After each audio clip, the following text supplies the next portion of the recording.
First question people always ask me is, how did you get involved with the Shroud of Turin? After all, you're Jewish. And of course, I always say pretty much the same thing. That's exactly what I said when they asked me. I had finished a scientific project for Los Alamos National Laboratories through a company in Santa Barbara where my studio was. At the end of that project, the gentleman called me and he said, "Barry, what do you know about the Shroud of Turin?" And I said, "But Don, I'm Jewish." And he said, "So am I," remember, because he too was one of the Jewish team members. At any rate, I didn't feel very comfortable at the beginning with this, and I continued to be a member of the team for about 2 months, and I was still feeling very uncomfortable about my involvement. And I came to the conclusion that perhaps I shouldn't be a member of the team. And what I said to Don Lynn from the Jet Propulsion Laboratories, who was one of the real imaging experts on our team, was, "Gee, Don, what's a nice Jewish boy like me doing involved on such a Christian project?" And he looked at me and he said, "Apparently, Barry, you've forgotten that the man in question is a Jew." And of course I said, "No, I know that." And he says, "So you don't think God would want one of his chosen people on our team?" And I laughed and I said, "Of course I didn't think that." And then he said, "Look, Barry, let me give you some advice. Go to Turin, do the best job you can. One day you'll know why, because God doesn't tell you in advance what the plan is." Well, that seemed like pretty good advice to me. And I stayed on the team, and I've now been involved directly in the examination and the study and the research on the Shroud of Turin for 30 years. In addition to that, of course, I founded Shroud.com 12 years ago in 1996, and that website has grown to become the largest and the oldest and probably the most relevant website on the Shroud of Turin on the entire internet. And the reason for that simply is that I have no bias from a Christian or non-Christian point of view. I can stick to the science, I can stick to the facts, and so I guess I serve a bigger role in the world of the Shroud today as someone who brings this information to a broader audience. And interestingly, the photographs I made in 1978 are probably far less important than the contribution that I've now made over the last 12 years. The Shroud of Turin is almost certainly the most tangible relic of Jesus' life and death.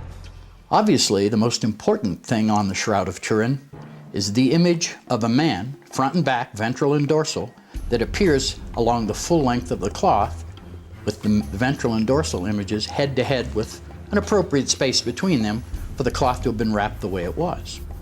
Of course, the most important thing that we see, if we look at the ventral image, front image, is the man himself. And as he stands there, you can see his arms crossed before him. You can see his shoulders, although they were damaged in the fire of 1532 and there are holes and patches there now.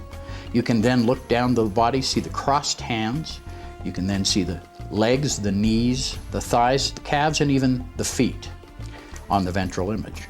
Now, when you look at the shroud a little closer, you'll also see a number of stains, the most important of which, if you look directly near his heart, is the darkest blood stain, which we call the spear wound blood stain that appears on the shroud. And interestingly enough, although you can't see it with the naked eye, when you photograph this area with UV fluorescence photography, you see a large serum stain, invisible to normal lighting, but visible there on the shroud with UV fluorescence photography.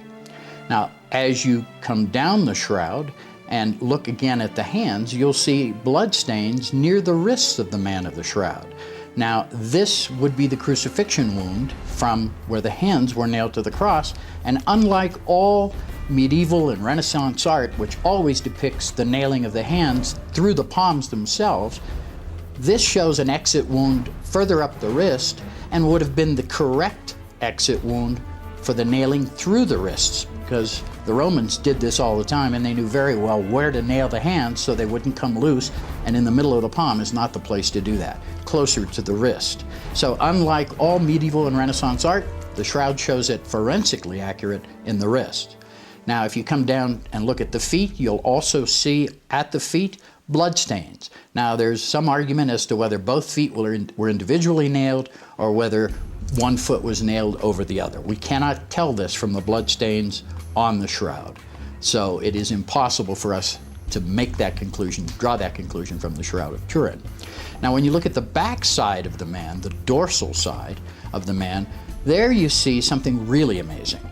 There are a lot of markings across the back. Now, if you look closely, you'll find these extend all the way down past the buttocks to the back of the legs. And even on the front or ventral view, you'll find many of these, because these are dumbbell-shaped markings, scourge wounds from a Roman flagrum. And a Roman flagrum had 3 thongs, leather usually, and at the end of each, a dumbbell-shaped lead or bone weight. And these are the marks that we see on the Shroud of Turin. We see dumbbell-shaped bruises, many of them that drew blood, actually broke the skin, and these cover the man's body, not just the back where they're predominant, but also many came around the front, because as the scourger moved a little closer, his whip would then wrap around the front of the body and leave markings on the front of the body as well. Now, if we look at the face of the man of the shroud, we see blood stains on the forehead. And if we go further, we see blood stains in the hair. And if you look at the dorsal or back view of the head that shows the back of the head, you see many blood stains there as well.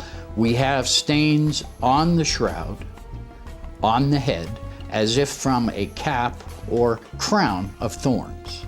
So once again, everything about the Shroud of Turin, all of the blood stains, all of these markings are accurate to the gospel account of what was done to Jesus when he was scourged, beaten. And if you look at the man's face, once again, I should mention, if you look at the face, look at the bruised cheekbones, one more swollen than the other, but both rather swollen. So this man had been beaten in the face, he had been scourged, he had been then crucified, and then he was speared in the side.